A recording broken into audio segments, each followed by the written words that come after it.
Belt लगायूं लगी हुई लगा खाने पे होता।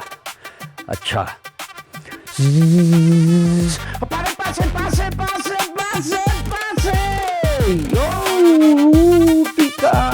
अरे ब्रेक ब्रेक ब्रेक ब्रेक अरे ब्रेक न लगे तो यो एक डूडू बिडू चार ई चालाने से घर पूजेगा पोइ यो एक डूडू बिडू चार न बिडू पंज थी वने उफ अल्लाह हिन घर में तो रोज मसला था थियन मैं समझी नहीं सघां मां छा कयां। उफ अल्लाह ओहो पुट गाल के समझो बाबा गाल के समझो तो चवां मां मसलन के मुंह ॾियण सिखो मसलन खां भॼो न मसलन के समझण घुर्जे। एक डूडू बिडू चार न कयो कॾहिं कॾहिं बिडू पंज बि कंदा कयो। उफ अल्लाह बाबा समझण का छा थींदो जॾहिं मसले जो को हल ही नथो मिले। ओ बाबा हो ॿुधो न अथई पुट त सब्र जो फल मिठो हूंदो आहे ऐं इंतज़ार कयो फल जो मज़ो वठो। बाबा हिते सब्र कंदे कंदे उफ अल्लाह मिठे फल वारो वणी कटे था छॾनि।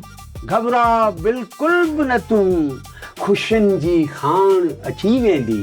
मुश्किलातुनि सां विढ़ण सिख त मंज़िल पाण अची वेंदी। मां चयो एक डूडू बिडू चार। बाबा मूंखे शाइरी न मूंखे मसले जो हल घुर्जे।